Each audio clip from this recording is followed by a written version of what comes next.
Est-ce que la sexualité a un impact sur notre vie, voire sur notre santé, voire même sur notre espérance de vie? De manière générale, on a plutôt tendance à se dire que, de toute façon, vaut mieux avoir du sexe que pas du tout de sexe en fait. Parce que c'est quand même une activité assez ludique, on va pas se mentir, ça fait du bien le sexe, mais qu'en est-il en termes de santé? C'est ça qui nous intéresse. Tenez par exemple, au début des années 80, une équipe de scientifiques anglais a mené une étude un petit peu particulière dans la petite ville de Caerphilly, dans le sud du Pays de Galles. À partir de 1979, ils ont commencé à suivre plusieurs milliers d'hommes âgés de 45 à 59 ans. Le but étant d'identifier différents facteurs pouvant influencer l'apparition de maladies vasculaires sur le long terme. Les chercheurs ont ainsi examiné les habitudes de vie de tous ces hommes à travers les années, dont le fameux sujet qui nous intéresse aujourd'hui, le lien entre la fréquence des orgasmes et la mortalité. Eh bien, ils ont trouvé que le risque de mortalité était 50% inférieur dans le groupe ayant une activité sexuelle régulière. Bon, ça veut pas dire que ça les rend immortels, hein, mais que de manière générale, avoir des rapports sexuels réguliers est bénéfique pour la santé. Et là, en l'occurrence, ça semble avoir une incidence sur les risques de maladies cardiovasculaires.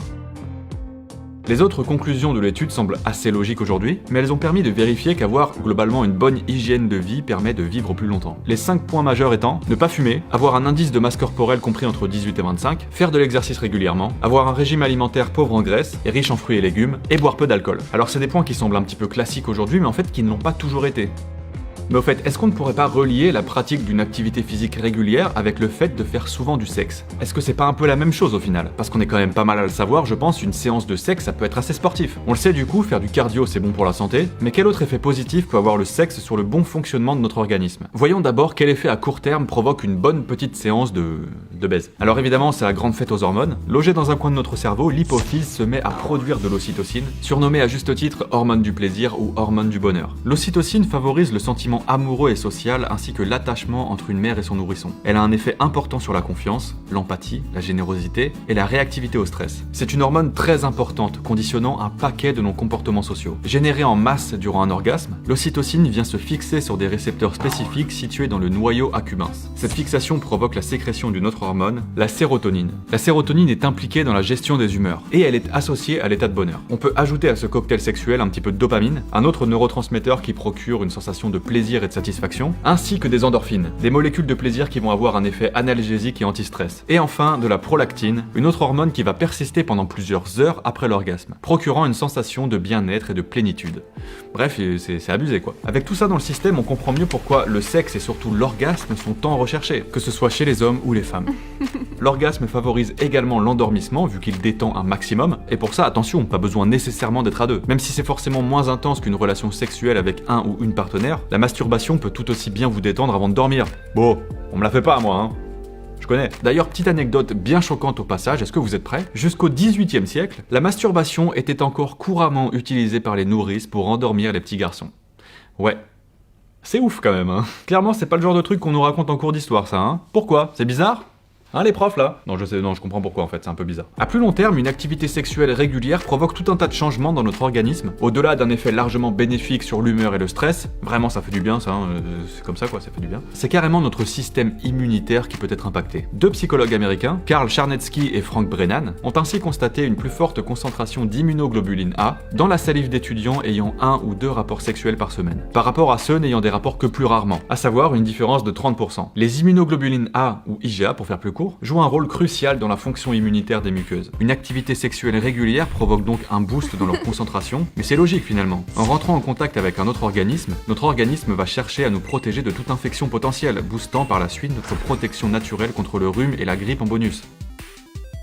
En dehors d'effets bénéfiques sur notre système immunitaire, avoir des rapports sexuels régulièrement peut avoir d'autres effets bénéfiques sur notre corps. Chez les femmes notamment, avoir une activité sexuelle régulière renforce les muscles du plancher pelvien. Et ça en particulier pendant l'orgasme. Un genre de séance de muscu un petit peu intime en gros, tu vois. Avoir un plancher pelvien renforcé permet de limiter les risques d'incontinence et donc effectivement d'avoir un meilleur contrôle de sa vessie. Une lubrification fréquente du vagin aiderait aussi en toute logique à lutter contre la sécheresse vaginale qui augmente la vulnérabilité aux infections gynécologiques. Chez les hommes, éjaculer fréquemment réduirait carrément les risques de développer un cancer de la prostate. Et vraiment, ce que je vous dis là, c'est tout à fait sérieux. Il y a des études, c'est baqué scientifiquement, enfin bref, c'est fou quoi. Une étude menée par la faculté de médecine de l'université d'Harvard préconise même d'éjaculer 21 fois par mois. Ok? Cette étude, menée pendant près de 18 ans par plus de 30 000 professionnels de santé, démontre ainsi que les risques de développer un cancer de la prostate sont réduits de 20% chez les hommes éjaculant 21 fois par mois, par rapport aux hommes n'éjaculant que 4 à 7 fois par mois. Une autre étude australienne cette fois a démontré que ce rythme est carrément réduit de 36% chez les hommes éjaculant 7 fois par semaine.